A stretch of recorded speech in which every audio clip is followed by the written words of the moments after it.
Bonjour, bienvenue sur la Salvetat Télé et merci de votre fidélité. Aujourd'hui, nouvelle édition. Nous allons nous retrouver et nous allons parler pêche avec Roland Gavalda, son président. Je suis donc avec Roland Gavalda, le président de la société de pêche de la Salvetat qui s'investit beaucoup. Roland, bonjour et merci de te donner un peu de temps à Salvetat Télé. Alors la société de pêche, pourquoi, comment ? Alors d'abord, je précise que je préside cette association depuis environ 10 ans. Pour caractériser cette association, donc, nous couvrons 4 communes, la Salvetat, le Soulier, Fraissé et Cambon et Salvergue. Nous avons notre association a la particularité donc, de couvrir tout le versant atlantique du département de l'Hérault. D'accord. Parce qu'en plus, ce qu'il faut préciser, c'est que nous sommes, nous, sur un partage des eaux. C'est qu'on a une partie des eaux qui tombe à cet endroit-là, pas à cet endroit-là, mais un peu plus haut, qui se répartit sur la Méditerranée, et le reste qui va vers Saint-Atlantique. La ligne de partage des eaux qui part de grosso modo du Cabaretou, qui va jusqu'à Fontfroide. Voilà, donc et tout ce qui est versant atlantique dépend de l'association de pêche de la Salvetat. Donc il y a un réseau hydrographique très important, dense et propice à toutes les formes de pêche. Et tous ces cours d'eau sont classés en première catégorie. C'est-à-dire, première catégorie, explique-nous. Première catégorie, ça veut dire que le poisson dominant, c'est le salmonidé, que ce soit la truite arc-en-ciel ou la truite fario. Sachant que la truite arc-en-ciel ne se reproduit pas, s'il y en a, c'est qu'elle a été introduite. D'accord. Donc on se retrouve avec un beau soleil à la Salvetat. C'est traditionnellement, et pour tous les commerçants, tout le monde le sait à la Salvetat, c'est que la saison estivale, entre guillemets, commence pour l'ouverture de la pêche, c'est-à-dire le second samedi du mois de mars. Voilà, en ce qui concerne la première catégorie, donc la pêche s'ouvre le deuxième samedi de mars et se termine le troisième dimanche de septembre. Roland, évidemment, on est soumis à la prise d'un permis à partir du moment où on veut pêcher. Oui, bien sûr. Alors ici, en ce qui concerne notre association, nous avons 2 points de vente de permis, c'est-à-dire chez Pascal, le magasin presse de la Salvetat, et l'office de tourisme de Fraissé, le bureau d'information touristique maintenant. En nombre de permis, ça donne quoi sur la Salvetat ? Sur la Salvetat, on tourne à 750-780 permis par an. Mais par contre, après, une fois qu'on a donc le permis, on est soumis à une certaine réglementation. Sûr. Alors ici, en ce qui concerne le versant atlantique, pour tout ce qui est truite, la maille est 20 cm. Donc les truites de montagne sont globalement un peu plus petites que les truites qu'on peut trouver sur le versant. C'est l'acidité de l'eau qui fait beaucoup. Le travail de la sauce, au jour le jour et sur une année, ça donne quoi ? Ce n'est pas c'est de l'ensemencement, c'est de réapprovisionnement, mais c'est aussi quelques animations. On fait des animations, oui, on fait des animations surtout pour rentrer un petit peu d'argent, pour pouvoir faire d'autres opérations. Donc on organise la journée des pêcheurs au mois de juin, on fait un loto, donc ça c'est pour rentrer des finances. Et voilà. Ensuite on fait un petit concours, on offre aux jeunes, aux enfants un concours au mois d'août, où tout est gratuit bien sûr. L'activité visible de l'association, puis il y a l'activité qui n'est pas visible. Alors l'invisible c'est quoi ? L'invisible, c'est par exemple tout ce qui touche le repeuplement. Par exemple, là, au mois de décembre, on a mis 30 000 œufs dans différents ruisseaux. Mais là, cette année, on a mis les œufs vers le 15 décembre et on a ouvert les boîtes fin février. D'accord. Au niveau des membres actifs, ça donne quoi en nombre là ? Parce qu'il faut avoir quand même du personnel pour suivre. Dans toutes les associations, vous savez, les bénévoles, on les compte rapidement. Donc il y a beaucoup de membres et peu d'actifs. Non, il y a quand même, on peut compter, moi je peux compter sur 20-25 actifs réguliers. J'étais mauvaise langue donc. Et quand vous lâchez pour faire justement lâcher de pêche ludique, ces truites-là par contre ce ne sont pas des truites reproductrices. Elles peuvent l'être. Elles peuvent l'être, mais elles ont perdu quand même une grande partie de l'instinct sauvage. Donc vous avez un suivi avec les administrations qui vous chapeautent et vous êtes obligé de regarder ce qui se passe exactement pour avoir une bonne gestion. Voilà. Et les lâchers se font toujours au même endroit, sur les mêmes portions de ruisseaux, justement pour ne pas déséquilibrer les rivières. Alors on parle beaucoup en plus à la Salvetat, c'est bien de lâcher des truites, c'est bien de gérer, mais on a quand même des problèmes de préemption qui sont dus à la sauvagine, qui peuvent être dus, on en parle beaucoup, aux cormorans qu'on peut avoir sur le lac, à quelques hérons qui se baladent ci et là.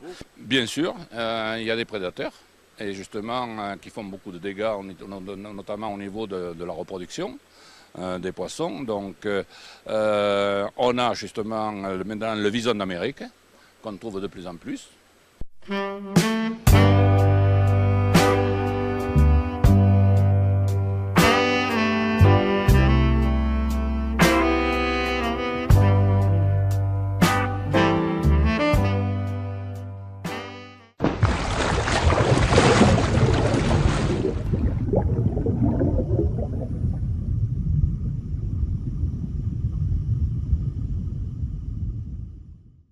Je vous retrouve de chez Fafi, la petite table tranquille. Après Roland, Gavalda et la pêche, un peu plus spécifique, la pisciculture de la Salvetat avec Clément Rey, un personnage haut en couleur.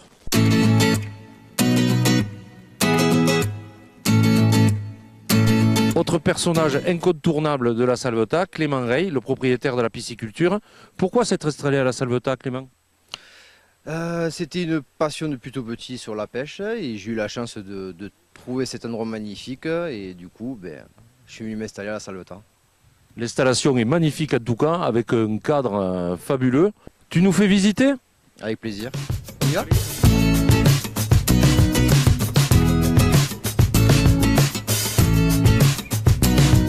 Oh là, mais je pensais qu'il n'y avait qu'un bassin avec des truites, moi. Non, il y a une structure qui est formée de 17 bassins différents pour côté arc-en-ciel et fario. On va aller plus haut, vous présenter tous les bassins.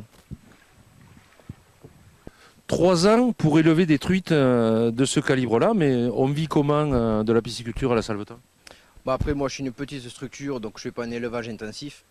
Après, je suis en train d'évoluer pour créer un labo de transformation pour les filets fumés, filets frais, tartare, carpaccio. Et après, je lance l'été la restauration bar à vin tapas. Rendez-vous au bar à vin tapas, donc à partir du 1er juillet. À partir du 1er juillet, rendez-vous ici à la pisciculture des Huguettes.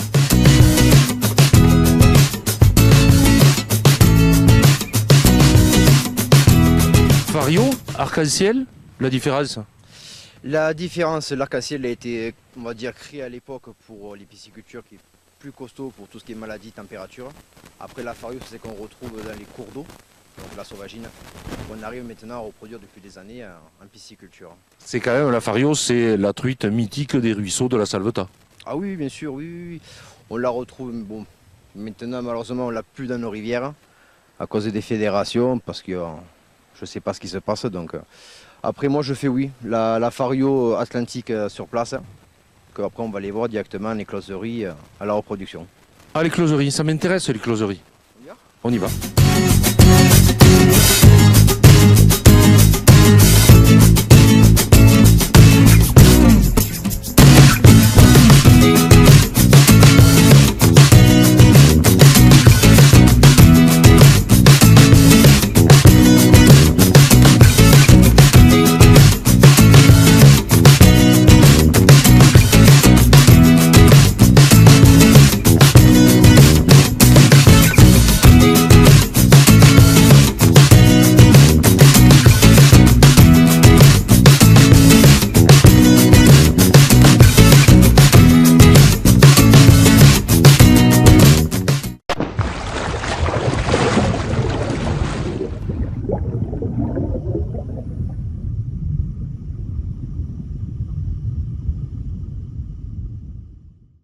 Alors Mathias, c'est vraiment une passion la pêche pour toi, si jeune. Oui, ça c'est pas depuis tout petit parce que c'était plus la chasse au début. Mais au bout d'un moment, j'ai goûté avec des copains du collège et après quand je me suis mis vraiment, c'était le déclic. C'est très technique quand même, il faut de dextérité. Oui. Au début c'était la cuillère, c'était simple, c'était pas cher. Et après quand on passe au leurre comme ça, un petit peu, ça fait un petit... Et là on commence à monter de gamme et ça coûte 20 € le leurre et là, vaut mieux être bien technique. C'est le budget quoi. Ouais, c'est le budget. Mais tu sais quand même exactement où tu l'envoies, hein. Vous avez vu la dextérité quand même. Ah oui, parce que là, 20 € dans l'arbre, Ça fait pas rire hein, quand on est jeune collégien, étudiant lycée. ouais. Le budget n'est pas le même. Alors toi, montre-moi. Toi, tu es à la cuillère. Ouais. Voilà, J'ai pas la d'autre différence couleur, là. du leurre, c'est que là, on est à la cuillère. Hein. Donc on est vraiment sur quelque chose de moins radical. C'est pas que c'est moins radical, c'est juste que là, vu que le soleil est caché, ça fait vachement plus, ça brille vachement plus dans l'eau, et tandis que les leurs eux, vont être plus foncés et vont moins refléter dans l'eau en fait. Et ça a l'avantage d'attirer un peu plus par les reflets. Ouais, voilà, par les reflets.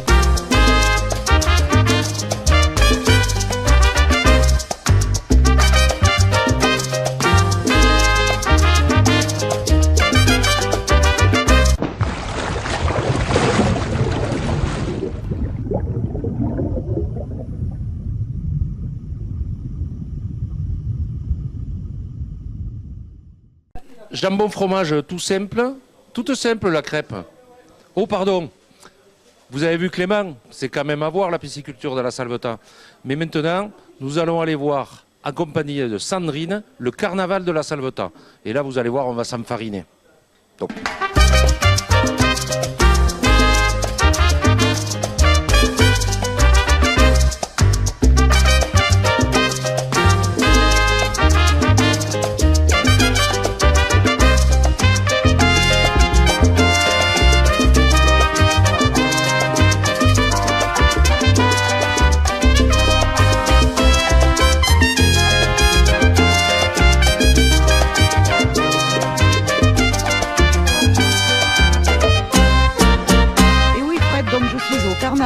Et je suis avec Jean-Marie Bousquet, coprésident de Culture et Tradition, qui co-organise cette belle journée. Et il va nous parler du drac, l'animal totémique de la Salvetat-sur-Agout. Alors Jean-Marie, parle-nous de cette fameuse légende du drac. Bien. Alors donc le carnaval, oui, ça fait pas mal d'années que nous l'organisons. Là, c'est une coproduction avec le comité des fêtes de la Salvetat-sur-Agout et Culture et Tradition. Et donc c'est pour ça qu'il y aura 2 carnavals dans un, puisqu'il y aura un carnaval basé avec des chars, un carnaval traditionnel un petit peu, avec des chars qui vont se déplacer en pourtour du village. Et puis dans le vieux village, on sera encore plus dans le traditionnel, avec la sortie du drac. Le drac, c'est notre animal totémique. Il a maintenant 17 ans et il est tiré d'une légende de la Salvetat. Cette légende qui dit en quelques mots, je vais vous la résumer, c'est le sonneur de cloche de Notre-Dame qui était un grand buveur et qui est allé pêcher dans la réserve du prieur. Le prieur, donc l'évêque de la Salvetat. Et donc, en allant pêcher, il a jeté son épervier, c'est-à-dire son filet, et là, il a pêché le drac. Et le drac l'a emmené dans son gouffre et lui a dit, maintenant, moi, je vais te manger. Si tu veux pas que je te mange, il faut que tu me donnes une de tes filles. Mais comme il s'occupait très peu de ses filles, les 2 premières ont refusé de venir avec le drac. Il n'y a que la dernière qui, par esprit filial, a bien voulu y aller. Et tous les soirs, elle allait retrouver le drac. Et ma foi, elle s'en plaignait pas. Elle revenait tous les soirs revoir le drac. Donc ces 2 autres sœurs sont allées voir qu'est-ce qui se passait. Et en fait, ce drac, le soir, quand il arrivait, à la tombée de la nuit, se transformait en prince charmant. Et donc passait une nuit merveilleuse avec la 3e fille. Voyant cela, ils ont dit c'est diablerie là-dessous. Ils ont appelé le curé qui est venu exorciser l'eau de la rivière qui s'est mise à bouillir. Le drac et la belle sont partis en courant et sont allés se réfugier là-bas à la capelle du Bau, c'est-à-dire c'est un petit gouffre qui est sous la gendarmerie et ils ont été sauvés parce que le charme n'était pas dans la durée, il se terminait et ils ont donc, lui est redevenu prince charmant, elle il a pu l'épouser et ils eurent beaucoup d'enfants comme dans tous les contes qui se terminent bien.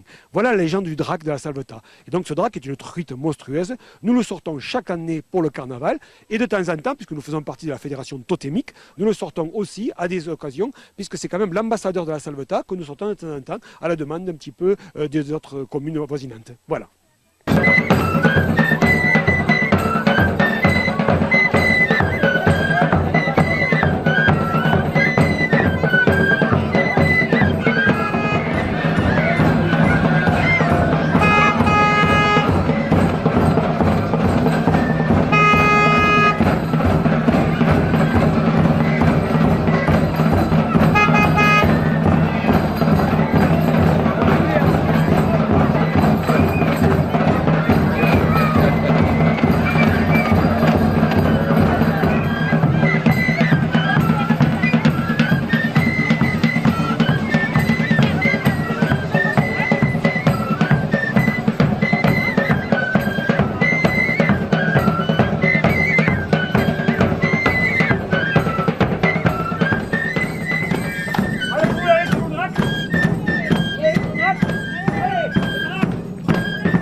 Et bien voilà, c'est au milieu de la fête que nous allons terminer cette dernière édition de la Salvetat Télé. En tout cas, merci de nous avoir suivis.